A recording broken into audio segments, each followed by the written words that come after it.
Welcome guys, welcome to my channel. अगर आप सबको मेरी वीडियोस पसंद आएँ तो मेरे चैनल को लाइक, शेयर और सब्सक्राइब ज़रूर करें। 10th क्वेश्चन है, O is the point of intersection of two chords A B and C D of a circle. Point of intersection बोला है, सर्कल के का सेंटर नहीं बोला गया है इस क्वेश्चन में, ध्यान करेंगे। तो ये दो कॉर्ड हैं ए बी और सी डी और इनके इंटरसेक्शन का पॉइंट ओ है। If angle B O C is equal to 80 degree and ये एंगल 80 डिग्री है, B O C, O A is equal to O D, O A is equal to O D, तो triangle O D A and triangle D B O B C are.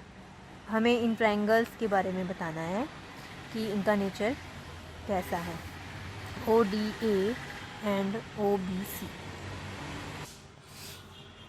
इनको join कर देते हैं, A D और B C भी cord बन जाएंगी। सो approach हम यहाँ से स्टार्ट करेंगे। क्लास 9th की थ्योरी लगानी पड़ेगी हमें सेगमेंट वाली। अगर ये कोई सेगमेंट है किसी सर्कल, लेट हम एक सर्कल लेते हैं, इसको अगर दो सेगमेंट में डिवाइड करें तो ये माइनर सेगमेंट होता है, ये मेजर सेगमेंट होता है। और इस सेगमेंट के से अगर सर्कल के अंदर ही दो एंगल फॉर्म हो रहे हैं तो ये दोनों एंगल इक्वल होते हैं। इस सेगमेंट से सर्कल के अंदर दो एंगल फॉर्म हो रहे हैं, एक यहाँ पर और एक यहाँ पर, तो ये दोनों एंगल इक्वल होते हैं। और हमारे क्वेश्चन में यही सिचुएशन है। अगर ए सी को हम कॉर्ड माने, ए सी को एक सेगमेंट माने, तो ए सी के ऊपर एक ये एंगल फॉर्म हो रहा है और एक ये एंगल फॉर्म हो रहा है, तो ये एंगल इसके इक्वल हो जाएगा। सिमिलरली अगर डी बी को हम एक सेगमेंट लें तो डी बी के ऊपर डी बी ये है और यहाँ से एक ये एंगल फॉर्म हो रहा है और एक ये एंगल फॉर्म हो रहा है, तो ये दोनों एंगल भी आपस में इक्वल होंगे। अब देखते हैं हम क्या सिचुएशन आ रही है हमारी। इन दोनों ट्राइंगल में A O D and B O C में ये एंगल इसके इक्वल, ये एंगल इसके इक्वल और ये वर्टिकली अपोजिट एंगल्स, सो ये इसके इक्वल हो गए। सो ए सिमिलैरिटी से triangle A O D is similar to triangle B O C.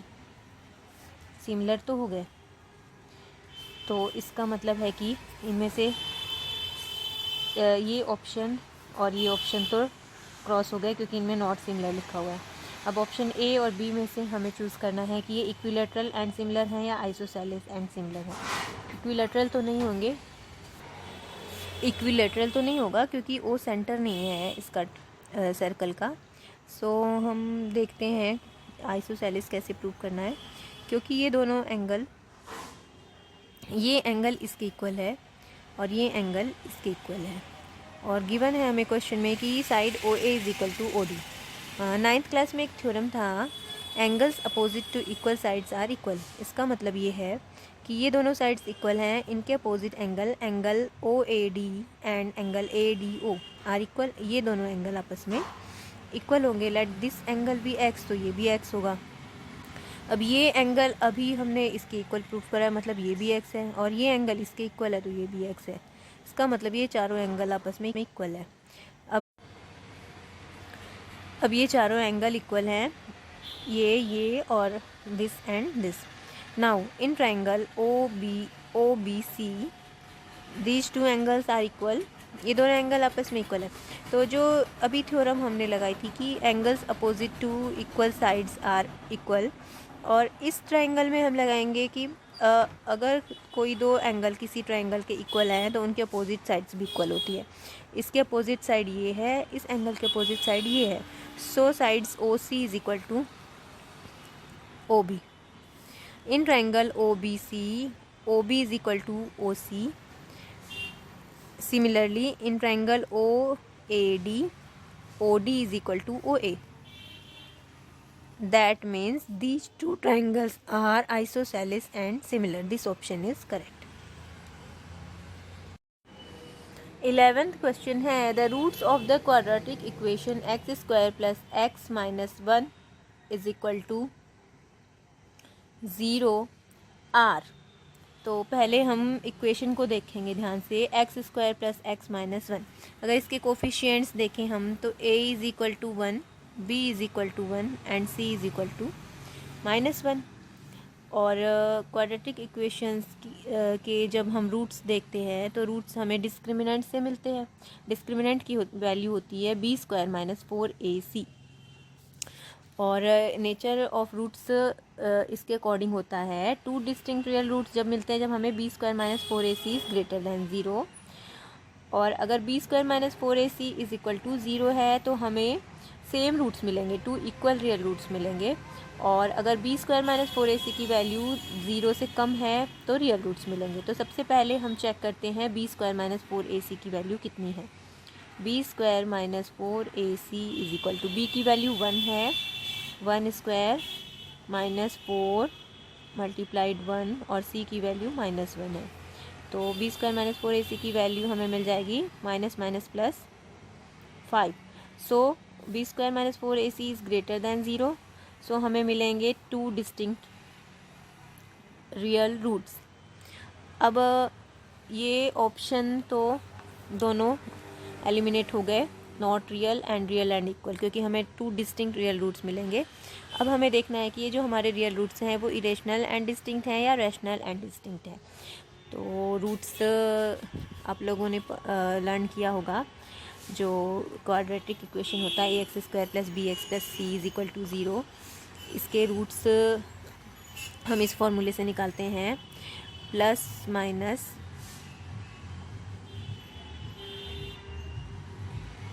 b plus minus root b square minus 4ac by 2a।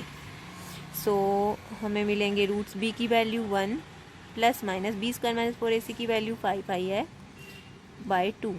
सो यहाँ पर ये है इरेशनल नंबर। रूट 5 क्या होती है?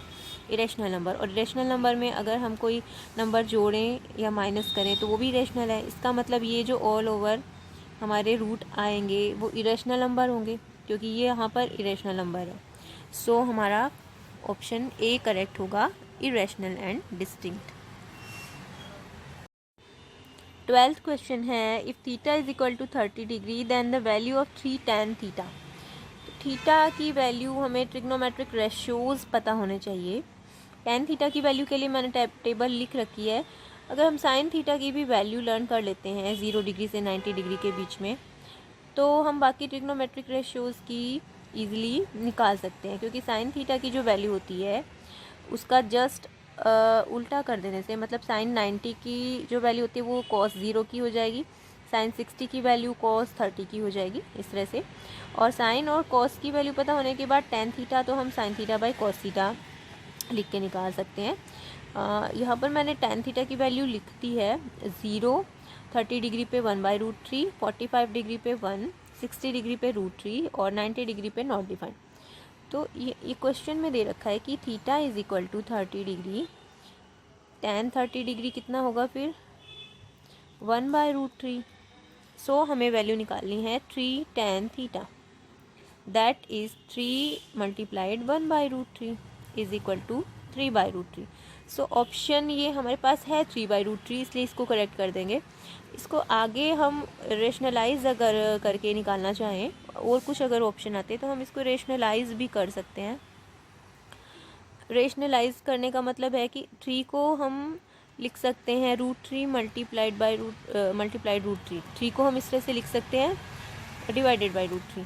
तो एक आंसर ये भी आ सकता है, लेकिन हमारे पास ऑप्शन में 3/√3 है, इसलिए ये करेक्ट ऑप्शन होगा। 13th क्वेश्चन है the volume of a solid hemisphere is 396/7 cm3। The total surface area of the solid hemisphere in square centimeter is. So ये फार्मूला बेस्ड क्वेश्चन है। Volume of a solid hemisphere के लिए formula होता है 2/3 πr³, जो कि दे रखा है 396/7 है। तो यहाँ से हम आर क्यूब की वैल्यू फाइंड आउट कर सकते हैं। और total surface area TSA, total surface area, ये वॉल्यूम दे रखा है, गिवन है। और टोटल सरफेस एरिया के लिए फॉर्मूला होता है 3πr²। सो यहाँ से हमें r की वैल्यू फाइंड आउट करके यहाँ पुट करनी है, जिससे टोटल सरफेस एरिया हमें मिल जाएगा। सो यहाँ से हम देखते हैं 2 से इसको हम डिवाइड कर सकते हैं। 2 1 ज़ा 2, 2 9 ज़ा 18, 2 8 ज़ा 16, that means 198/7 into 3 is equal to pi की वैल्यू यहाँ पर पुट कर देंगे r³ नाउ 7 7 कट गए। नाउ 22 की 11, 2 से ही इसको डिवाइड करते हैं। 2 9 ज़ा 18 एंड 2 9 ज़ा 18, 11 9 ज़ा this means 27 is equal to r³।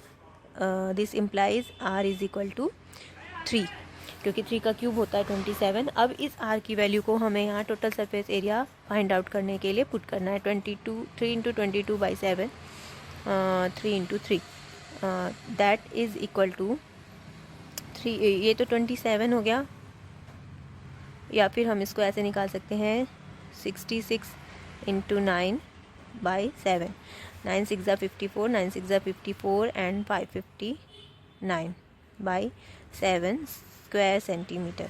So correct option is 594/7, option B. 14th question है, in a bag containing 24 balls, 4 are blue, 11 are green and the rest are white। एक बैग में 24 balls हैं, इसमें से 4 हमारी blue हैं, 11 green है। So we can easily calculate हमारी वाइट बॉल्स कितनी होंगी। 11 + 4 15, 24 - 15 दैट इज़ 9। 9 बॉल्स हमारे पास वाइट है। Now 1 ball is drawn at random, the probability that drawn ball is white in color is। बहुत ही ईजी है ये प्रोबेबिलिटी का। 9 बॉल्स हैं 24 बॉल्स में से, तो प्रोबेबिलिटी के लिए जो फॉर्मूला होता है वही अप्लाई करना है। फॉर्मूला होता है favourable outcomes divided by total outcomes. Favourable outcomes हमारे 9 हैं और टोटल आउटकम्स हमारे 24 हैं। सो इसको 3 से डिवाइड कर देंगे। 3 3 ज़ा 9, 3 8 ज़ा 4। So probability to get white ball at random is 3/8। So option B is correct. 15th question है, the point on the x axis nearest to the point -4 -5 is. So ये है तो इजी, इसको करने के 2 वेज हैं। या तो हम ये जो 4 पॉइंट्स दे रखे हमारे पास, 4 ऑप्शन, इनके बीच की डिस्टेंस फार्मूला लगा के आप निकाल लें और उससे हमें पता चल जाएगा कि कौन सा नियरेस्ट पॉइंट है। और दूसरा है, हम कोऑर्डिनेट एक्सिस पे इन पॉइंट को पहले प्लॉट करके फिर हम आइडिया लगा सकते हैं और उसे पता चल जाएगा कौन सा पॉइंट इसके नियरेस्ट है। गिवन पॉइंट है -4 -5, तो -4 और -5 यहाँ कहीं होगा। Negative x axis and negative y axis, let this be -4 -5। अब 0 0 तो यही होता है ओरिजिन। -4 0 हमारा x एक्सिस पर होगा, लेट दिस बी -4 0। -5 0 थोड़ा सा -5 0 4 0 के लेफ्ट साइड में, एंड -√41 0। तो इसमें तो दोनों कोऑर्डिनेट पॉजिटिव हैं, रूट नहीं, y कोऑर्डिनेट तो 0 है, तो ये भी x एक्सिस पर ही कहीं यहाँ पर होगा, 6 से और 7 के बीच में। 6 मान लो ये 6 है, ये 7 है, तो यहाँ कहीं होगा √41 और 0। तो इस पॉइंट के सबसे क्लोज पॉइंट ये है डायग्राम के according. So option B is correct. अगर हमें डायग्राम में समझ में नहीं आ रहा हो, वैसे तो ये पता चल रहा है क्योंकि ये एक राइट एंगल ट्रायंगल बन रहा है, तो इसमें ये हाइपोटेन्यूज है, तो ये ऑब्वियसली इस वाली लेंथ से तो ज़्यादा ही होगा। तो हम डिस्टेंस फार्मूला अप्लाई करके भी इन दोनों के बीच की डिस्टेंस फाइंड आउट कर सकते हैं। So option B -40 is correct.